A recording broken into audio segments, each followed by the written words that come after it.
Welcome to the AUA's monthly podcast series that focuses on leadership and business topics relevant to the entire urologic care team. Please join us each month on the Inside Tract as our subject matter experts explore various aspects of today's rapidly changing business environment. In this episode, Dr. Thomas Turk joins host Dr. Jennifer Miles Thomas as they delve into the topic of relative unit value and its importance in both reimbursement and physician compensation.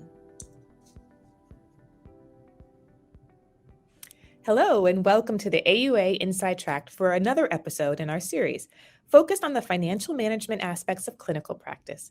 I'm Dr. Jennifer Miles Thomas. Today, we will be providing an introduction to relative unit value and its importance for both reimbursement and physician compensation.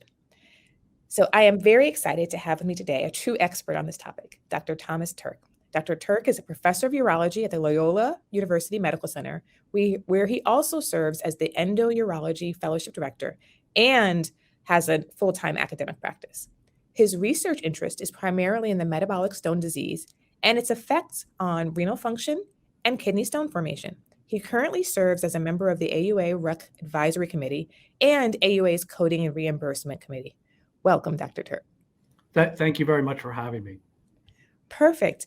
Well, of course, physician compensation, the way that we're paid, the way things are coded, all of our compensation models sometimes involve RVUs, but I don't know that everyone really has a good understanding of what it means. So to set the stage for this discussion, can you kind of provide our listeners with an overview of RB, RVS, and RVUs? Sure, I'll do my best. So I think all urologists on the call are familiar with CPT codes, which stands for current procedural terminology, the 5-digit code that we all live by. Now, for when we do procedures or we see patients in the office. Now, all CPT codes have an associated value, and that unit is the relative value unit.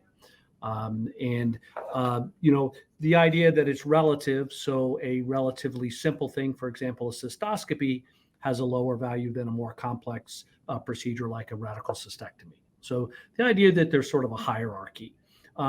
This system called the RVS, which stands for Resource-Based Relative Value Scale, has a fairly long history, started back in the mid-'80s. When Ronald Reagan was president. And it started at Harvard University, and they started to assign values to different procedures. And it's across medicine, not just urology. I think it started with general surgery and then spread out and tried to encompass, kind of all the procedures of that day, office visits, and that sort of stuff. Now, things have evolved over time.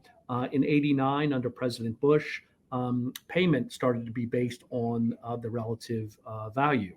And it evolved that the unit became the relative value unit, or RVU, which is a term most people, I think, are familiar with. And then in 1992, Medicare sort of incorporated RVS and RVUs into the system. Now, there's 3 important components to any RVU. There's the physician work, which we all are familiar with what we do, and that represents approximately 48%. There's the practice expense, which is another 48%, and that encompasses things like having an office, right? You have to have an office to do a procedure. You have to have a nurse. You have to have a receptionist. You have to buy supplies. You have to buy cystoscopes, things like that. And so you need to be paid for that. And so that represents approximately half of an RVU. But then the final part, which is PL, stands for professional liability, and that's a relatively small fraction, approximately 2%.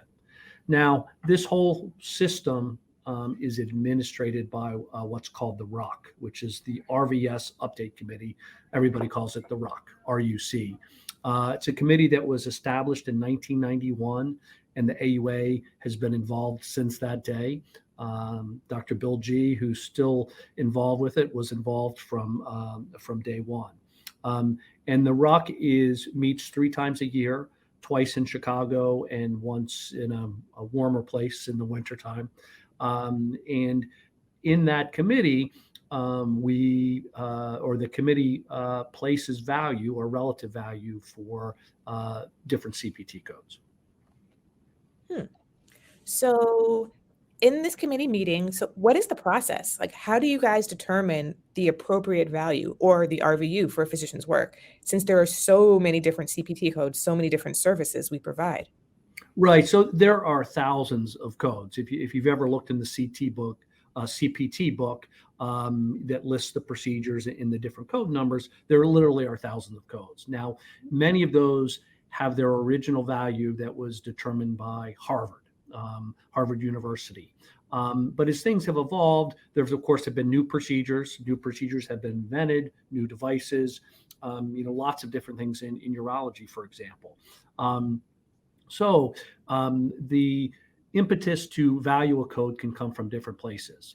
It can come from CMS, Center for Medicare and Medicaid, that says, hey, we need you to evaluate this code. For example, if the code is being done in a different place. For example, it may have been an inpatient code where people stayed in the hospital for a week, and now it's an outpatient code. For example, prostatectomy is an example of that. And they'll say, you need to revalue that code.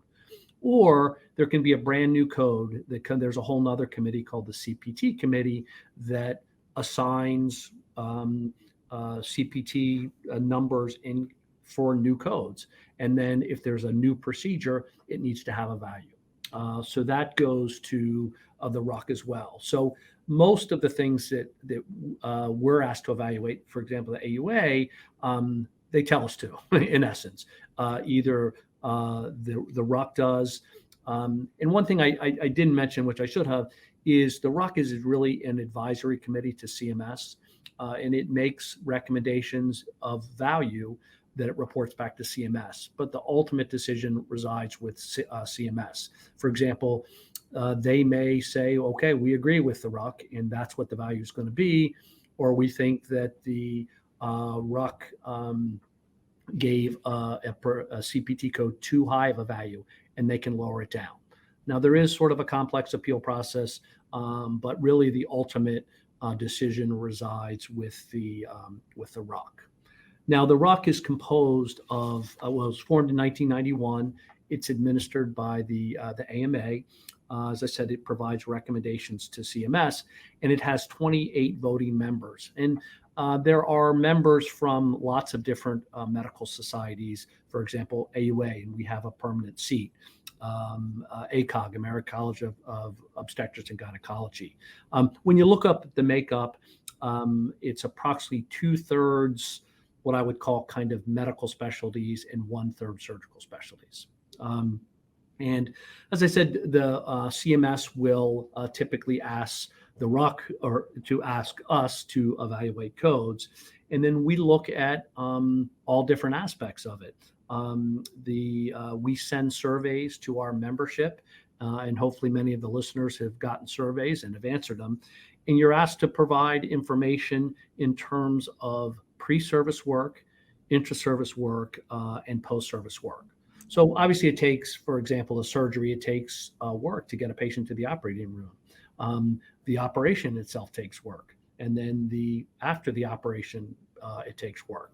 You have to write prescriptions, you have to call primary doctors, that kind of stuff. So the idea is to try to determine each of those components, how long it takes and how intense it is. I would argue that doing a cystoscopy, for example, is less intense than doing a radical cystectomy. So the intensity is higher, and so you can make the argument that the value should be higher, even for the same amount of time, if that makes sense. That for a more difficult procedure, it should have higher value than a less intense value. Now, you'll notice that I haven't mentioned money.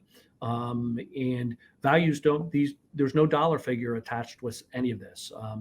And this just determines value in relative value. Payment per RVU is kind of a whole nother thing. Well, that makes sense. Can you just briefly talk about the importance of surveys? I know that I've seen a couple of surveys coming in through my email, but what happens if we as the urologists don't fill out the survey? Yeah, so the expression those of us on the committee say is we live and die by the surveys, meaning if we have a robust survey, and there are some minimums, it depends a little bit on how often the procedure is done. But for example, the typical minimum is 30 surveys. Now, the AUA will send out surveys oftentimes to 5,000 members in a random basis. Now, if it's a brand new procedure, something that very few people do, we can obtain permission to send sort of what we call a targeted survey. Or, for example, if it's a procedure done by predominantly urogynecologists, we can get permission to survey the urologists in that society, for example. But hopefully most of the members of the AUA have received surveys, and they are absolutely crucial.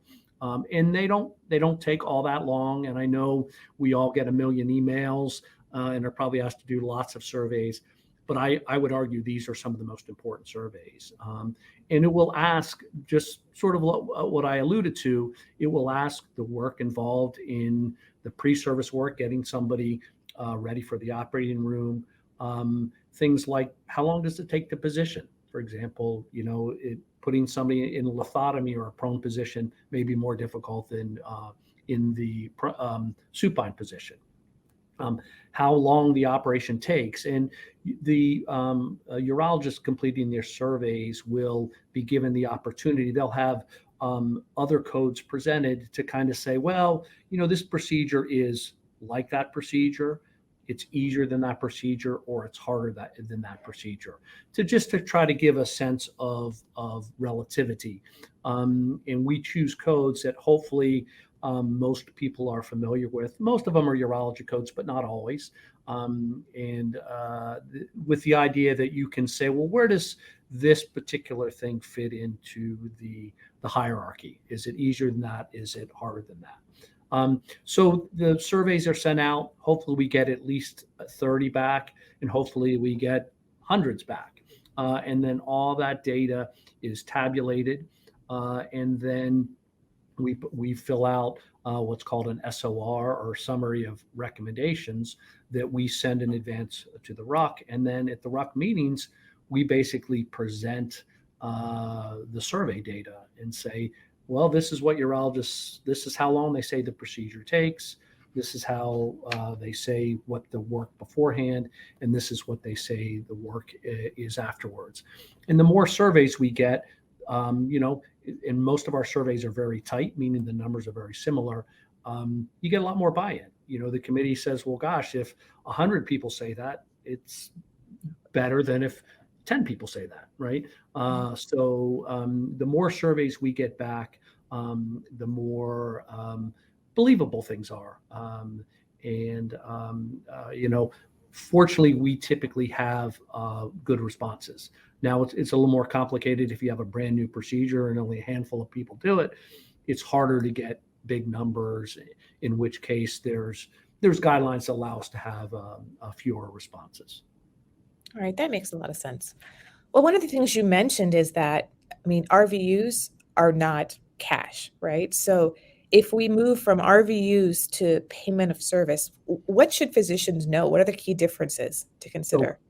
So there is, in essence, a conversion factor, but there's a couple of components to it. So as I mentioned before, the RVU has three components: work, practice expense, and professional liability. And the work and the practice expense are relatively equal, almost 50% apiece. And so the sum of those three things are multiplied by what's called the GPCI, Geographic Practice Cost Index.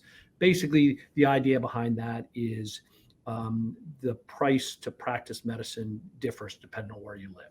For example, if you work in downtown Chicago, it's more expensive to practice medicine because you pay more for rent. For office rent, probably have to pay your nursing staff more than you may pay in a rural area. That is kind of a fudge factor, or an adjustment to what the value is. Okay, and then the product of those two is multiplied by a conversion factor. and that is set by CMS every year. It can go up, it can go down, and then that gives you your dollar figure. So that's how much you're reimbursed. So for doing the exact same work, the reimbursement can vary depending on where you live. You may get higher reimbursement, again, in Chicago where I live, with the idea that it costs more to do it here. But the idea is it's supposed to be relatively even in what, I guess the urologist ultimately puts in his pocket for doing the same work. I mean, doing a cystoscopy in one place, you really should be ultimately take home the same amount of money doing it in another place. Okay. Well, can you expand upon what RVU-based physician comp models could look like? How would they work? Sure. Yeah, I think many people are familiar with this, that, the idea behind that is, RVUs are measurable, right? Everything that we do, you submit a billing sheet, or it's done in your electronic medical record, or you put a CPT code. Or it may be multiple CPT codes. And that happens if you see somebody in the office, or do an office procedure, or do a procedure in the hospital. And it's relatively easy to measure, right? I mean, I suspect most people in practice can get a report that says this is how many RVUs you generated and this is how you generated them. So I think it can be done a lot of different ways. Many people are hospital employed, whereas many people are, still have a private office. But I think the RVU is utilized in both settings. For example, in a hospital employed, you may have a straight RVU model, meaning and with a dollar figure for RVU. For example, in urology, I think that figure is typically between $50, $55, something like that. So the math is simple. If you do 10,000 RVUs and it's $50 per RVU, that comes out to $500,000. So that's pretty easy. You can argue whether that's the fairest way to do it or not. So I think there are some variations on the theme. So you can do what's called a graduated payment scale, meaning that if you're making fewer or you're producing fewer RVUs, the value may be lower, but as you increase the number of RVUs, that you get a higher dollar per RVU. With the idea is that I think that can incentivize people. Well, if I work harder and I produce more RVUs, my compensation's going to go up. So it's used kind of as an incentive thing. And then I think there are a number of hybrid models where you may get a base salary, okay, that you're guaranteed to get X number of dollars, and then above and beyond that depends on your RVUs. So again, if you produce more RVUs, you're going to get a bigger slice of the pie. I'm in academic medicine, so we're really more the first model, where it's sort of a straight up RVU. And there's plenty of data out there. There are organizations that tabulate this stuff and relate it to payment. And might say, well, at this number of RVUs, this would be the I'll back up a step. They may say the 10th percentile of RVU production for a urologist is X number of RVUs, and then the 25th, and then the 50th, and then the 75th, and then the 90th, and then show a corresponding salary with those percentiles. So the idea is that if you work at the 50th percentile, this is kind of what you would expect your salary to be.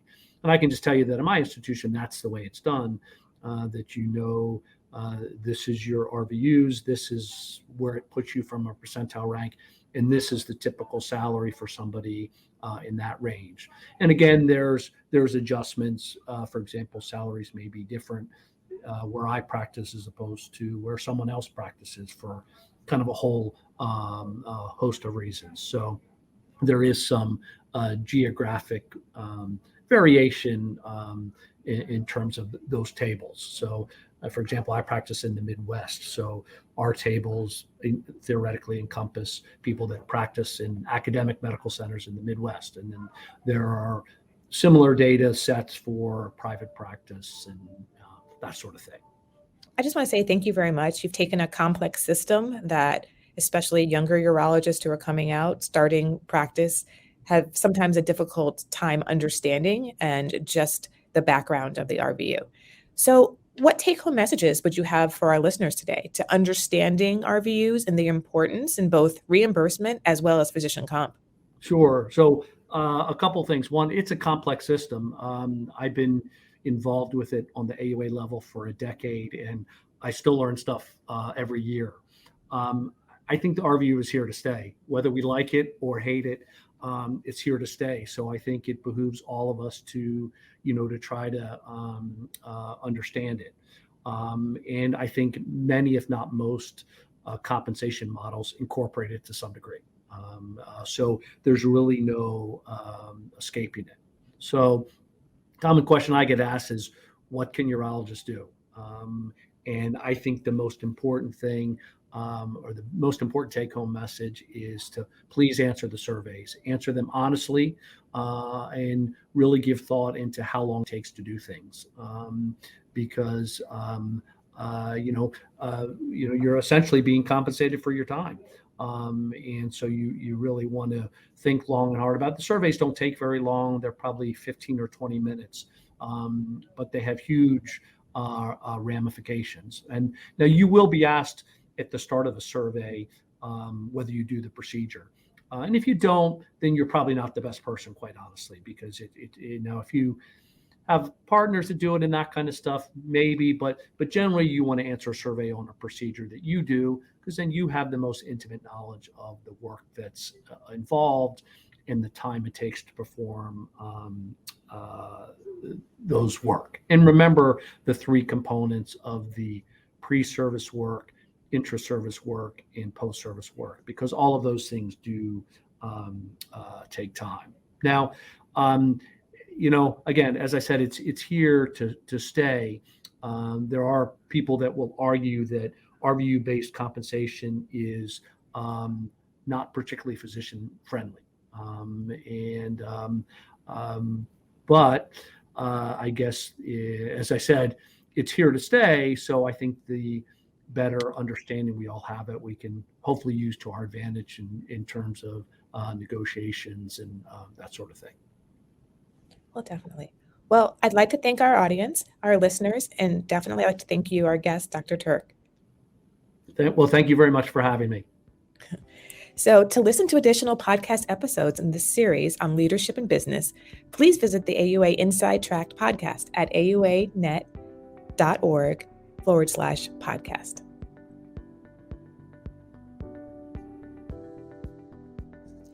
Thank you for listening. For additional episodes in this podcast series, please visit the AUA Inside Tract Podcast at auanet.org/podcast. If you have any research focused on leadership, business, or practice management, please consider submitting your article to AUA's peer-reviewed journal, Urology Practice. For instructions for submission, please see auajournals.org and click on Urology Practice. This journal publishes cutting-edge articles on clinical trends, challenges, and practice applications in the 4 areas of business, health policy, the specialty, and patient care.